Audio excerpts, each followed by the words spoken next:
Okay. Uh, so this is also really important. I would never do just play now with default stuff. A lot of the defaults to me don't make any sense to me at all. I'm gonna leave all this stuff. Obviously, this makes it really easy. I want to say you didn't even have options presented to you this nicely before. A lot of this stuff I seem to remember doing in the older versions in like configuration files, but being able to just like turn enemies off is pretty sweet if you don't want to deal with that. I like it though. I think it's fun. Um, so I've got some profiles here. So I'm not going to load these because I want to show off, but like how to do all this stuff. But um, you only really technically have to do this stuff once because you can kind of just save a profile for it and load it later on.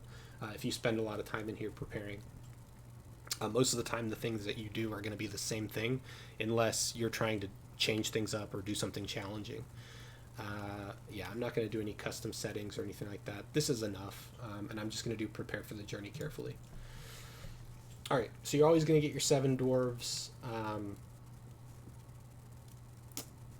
Do I want to do skills first, or do I want to do the items and animals first? I think I'll do the skills first because they kind of inform the items and stuff like that. So um, this is sort of the easier one of the two, maybe less options.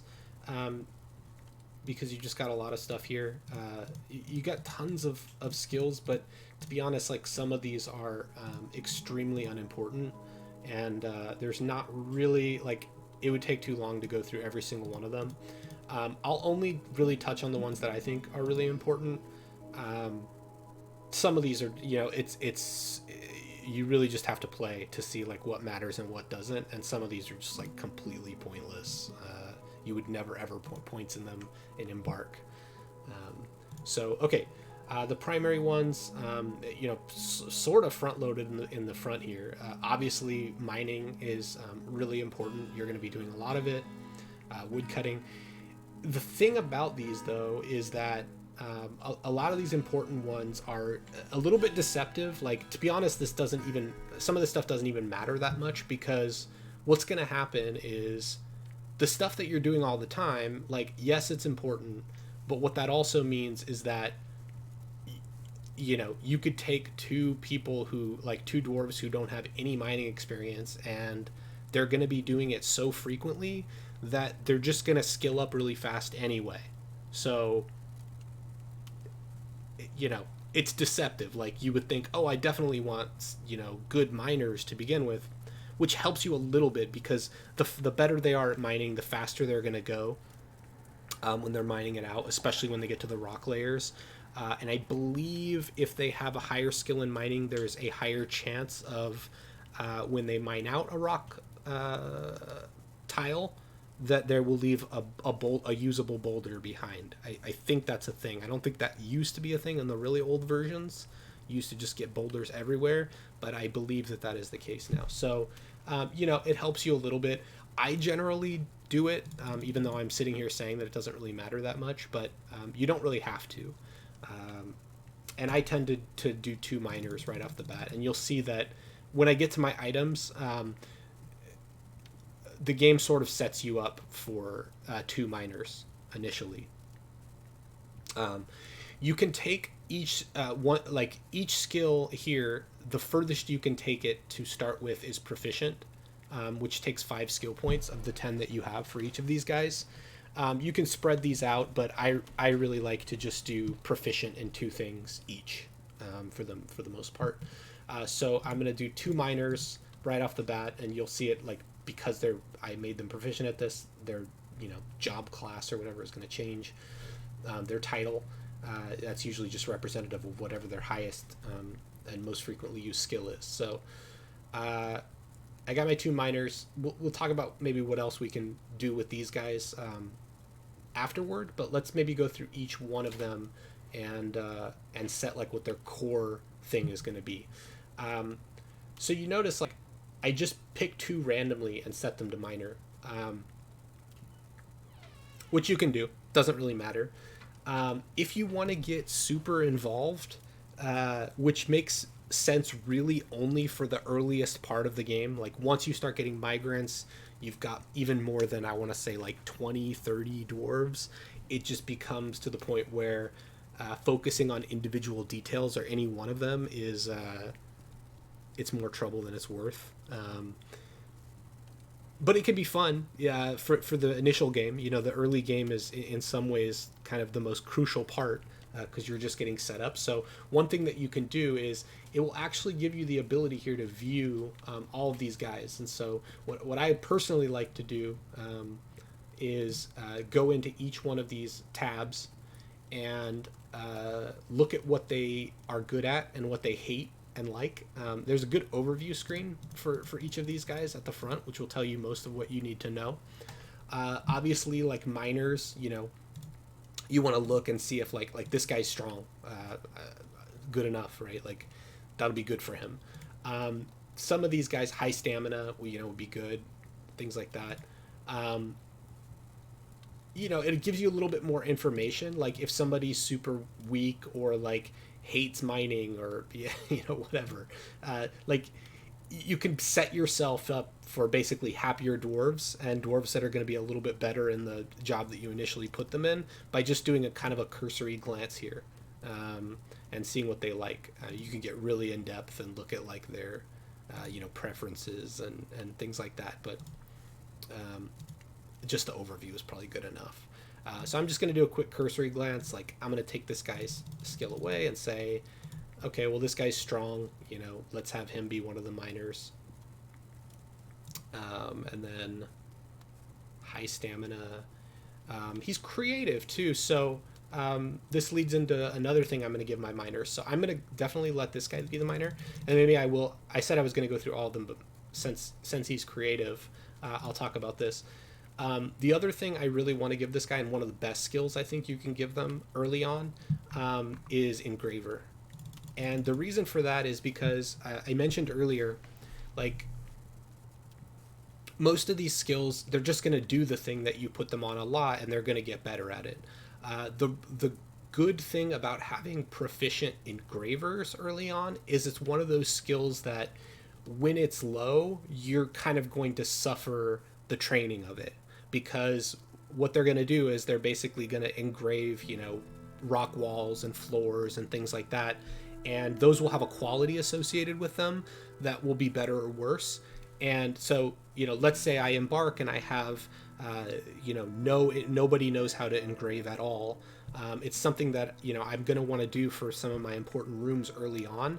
And those engravings are going to be absolute crap. And I'm kind of going to be stuck with them because I want to say you're not necessarily stuck with them. Like you can wipe those out, just get rid of them. But you're basically digging out wall, which can mess with the aesthetics of your base, make you have to like reconstruct it as constructions, things like that. And I want to say that there is a system in place where people who have engraved walls will get pissed off if you then go and destroy their engraving that they made. So it could potentially put you in a bad situation for that. So it's like one of those skills where you don't want to suffer the early training of the skill, whereas like mining is not really like that. There's no repercussions later on. It's just gonna be a little bit slower and you have a little bit less rock. So the fact that this guy's creative and high stamina, great as a miner and engraver. So I'm gonna make this guy a miner and engraver as well. Stone carver is the other thing I'm definitely going to have these guys doing. I usually have most of my miners, engravers, stone carvers kind of be the same people, but stone carving is similar to mining in that doesn't really matter. It's just going to be a little bit slower. So yeah, let's do miners and engravers for both of these guys, and move on to the next guy here. So I'm gonna look for one other guy who's kind of like similar traits. Like I want somebody like strong, resilient. Yeah, what do we got here? Resist sickness, patient. This could be good. What I'm looking for is somebody to basically go and chop wood, and so they're gonna be out in the sun, out in the rain, which dwarves hate. So having them be patient, Resisting sickness could be good. Obviously strong for cutting wood. High stamina is not bad. I think I'm going to make this guy just because he's patient. And I'm going to make him a woodcutter and go all the way. Again, similar to mining in that you could do something else and not make this guy a woodcutter. It wouldn't really matter because he's going to get better at woodcutting as time goes. You're going to be cutting a lot of wood down.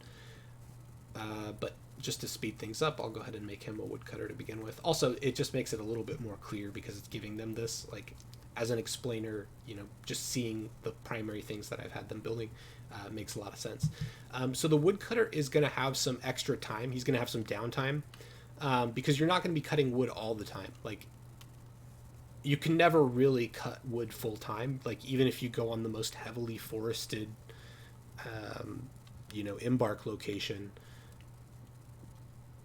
there's just not enough trees. Like, you'll run out, and you don't really need that. So what's going to happen is you cut a few trees, you have enough wood for a while, and then you get to it. So this guy's going to need another job. It can really be anything, but I usually go carpenter just because the wood connection kind of makes sense to me. They stop cutting wood and then they go do carpentry. But there's no real tie there. It's just, it kind of makes sense to me. So I'm going to go ahead and make this guy a woodcutter and a carpenter. Other things that you want, similar to carpentry, you're going to want to be doing stuff with your stone early on. Definitely masonry would be good. This would be for like your stonecrafter workshop, making furniture out of rocks, things like that. But the other thing is actually going to be stone crafting, which I personally think as the and you could do both. Like, I could just make this guy a mason and a stone crafter, which is not really a bad idea necessarily. But they do use two different workshops.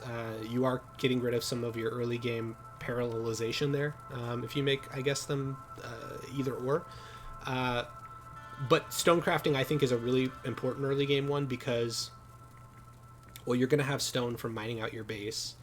And what you are going to want to be doing in the early game is preparing for your first trade caravan to get some of the things that you didn't take with you. We haven't gotten to items yet, but I think a good way to do that is to make stone crafts early on. And so it really gives you an edge to have somebody as a stone crafter early, because they're just going to make more valuable stone crafts right away. So let's just take a quick look at this guy. I don't even know what I would be looking for a stone crafter. Obviously somebody creative. I've already gotten rid of the creative guy to do something else, but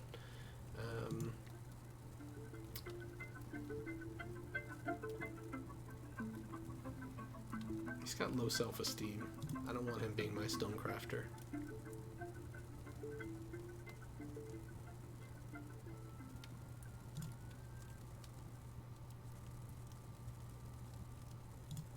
None of these guys have anything that, like, sticks out to me as much of anything, to be honest, right now. So I'm not even going to care. I'm just going to go with this first guy and do Stonecrafter. And do I want to have him be the same person as my Mason?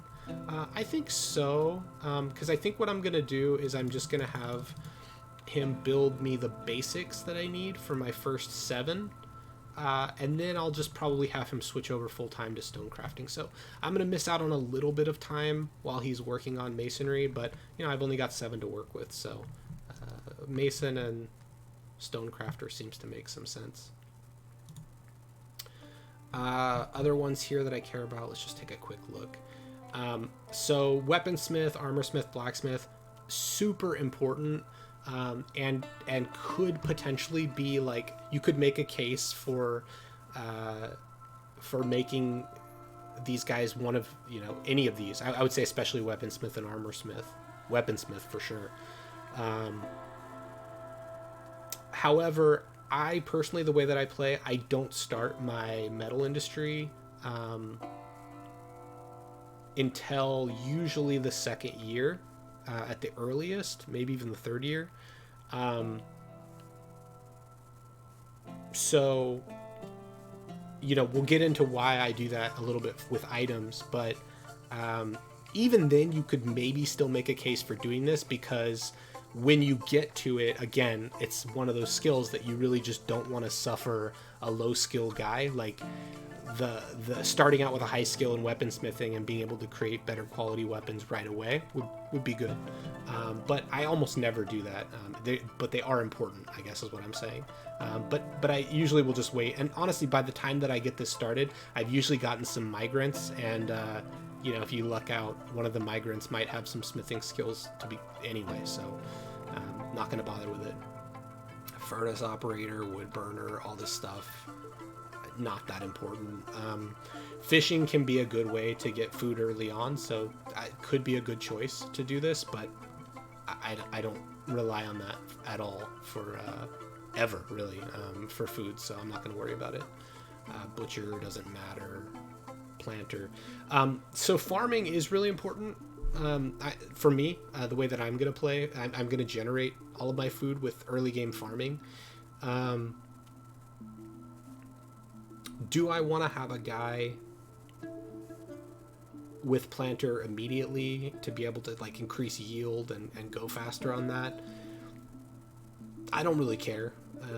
We'll see what I end up with. Maybe there's like I don't have enough I care about, and I'll come back and do this. But I don't really care that much. I probably have the guy get planting skills by just doing it.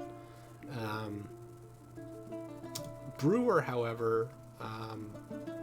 And cook could be nice to have right away. I think I would prefer to have that, honestly, over a better planter, but maybe both. So I think I'm just going to make like a cook kind of guy with brewer and cook. Is there a cook in here? Is that an other? Or did I miss it?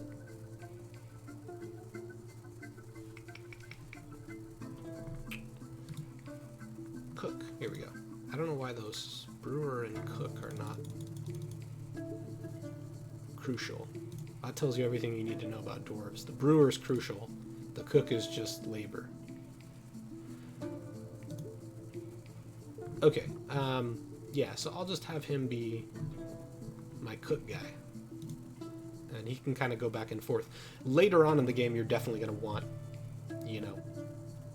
a proficient cook and a proficient brewer, both working in parallel, and potentially multiple of those. But for now, I'll just have one switch back and forth as I need it. Weaving, I don't tend to do at all for a while. That's like one of the later industries I set up, doing clothing and stuff like that. Your clothes take quite a while to wear out, and do much of anything bad, so you don't have to worry about that. Dyeing, definitely you don't have to worry about. I was on labor. Maybe I should start here. Stone cutter, stone carver, metal crafter. Metal crafts are the same, like, just wait till later. And honestly, I'm probably not going to use metal to do any crafts at all. It's kind of a waste of metal. Wood crafter is kind of the same thing. I think wood is too valuable to set a guy on crafting. Bone carver, yeah, you're not going to have that many bones early game. So I don't know why that would be listed as crucial. So I've kind of got I've sort of went through what I think is the most important stuff, and I've still got two guys here that don't have anything. You could start with like a combat guy to begin with, I guess. One thing that I'll sometimes do for my woodworker, in this case I did this guy as a carpenter. What did I do? I did him as a carpenter and woodcutter. Sometimes what I'll do is I'll do the woodcutter and then make him like an axe dwarf, because he's got an axe anyway, so he can kind of be defensive. Just in case, like, if there's something that's... I think in this case I actually chose calm, I want to say. I can't can't remember what my Embark location was. I probably should have paid more attention to that. But in Calm, you're probably not going to have anything to worry about. Untamed Wilds, you know, early on, it can help you to have somebody that can just go out and kill something. So now that I have two guys making me rethink that, so maybe I actually will go that way. I'll let the Carpenter be somebody else, and my Woodcutter I'll also have as an Axe Dwarf. Sure, he's just good with the axe. Other skills. Is there anything in here worth looking at? Yes, there is actually. The one would be leader, a natural leader. You're gonna have an expedition leader no matter what you do. So why not set somebody up to be the leader? That doesn't really require any actual labor, just sort of a skill. So I want this guy to be doing something, so why don't we actually have him be the planter? So he'll plant, but he's also sort of the natural leader here. He's got high social awareness. Great. And for the last one here, what do we want? The fact that I have an extra guy here after going through this stuff is making me sort of rethink what I did for this guy as my mason. Where's he at? And stonecrafter. It's making me think actually what I want is to say this will be my stonecrafter and this will be my mason, and then I have something else I can do. What do I want you to do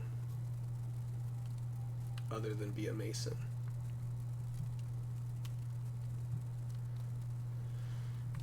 I mean, honestly, probably just gonna be hauling stuff, but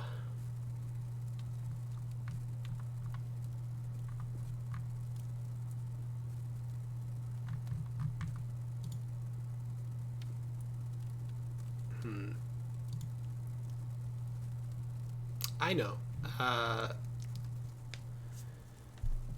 These guys, when they're not... Okay, here's what I'm going to do, actually. Sorry, I'm taking this back. I'm not going to make this guy an expert. What I'm going to do is, since he's... I'm remembering that he has patient and resist sickness and stuff like that. He's going to be outside anyway.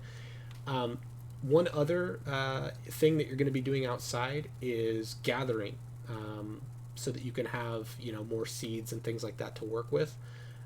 So why don't I actually give my woodcutter, when he's not cutting wood, he will gather outside. What is that? Herbalist, I believe. Yeah, he's an herbalist and a chopper. Okay.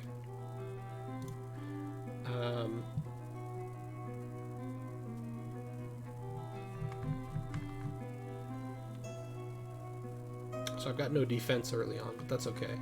Alright, here's what I'll do is... this doesn't really matter, honestly. It's just something I'm going to be doing. To be honest, I'm done. Like, I can't think of anything else I really need here. So I'm going to make this guy just a mechanic as my mason, because I'm going to be making some rock mechanisms early on for doing things like, you know, if I want to do anything with water, I'm going to be building rock floodgates, rock mechanisms, rock levers, things like that, hooking everything up. So why not? You know, again, it doesn't matter because the quality of these mechanisms doesn't really matter. It's just going to speed them up a bit. But I just don't care. I've kind of got everything I really need. Stonecrafter. I guess the other thing that I'll do with this guy is I will make him, sure, a bone carver. Simply because I guess after he crafts something, you know, he can enhance it with bone if there are bones, and then maybe I'll switch him over to do that. It's the same workshop, the craftsman's workshop. They can make rock crafts, and then they can also decorate things with bone. So like if I happen to have some bone laying around from some animals I've killed or whatever, you know, I can basically have him do both of those things on repeat. Okay, so I'm pretty much done here. I think we got the crucial stuff. We got 2 miners, woodcutter, planter, cook, craftsman. Yeah, That's a good loadout. I feel good.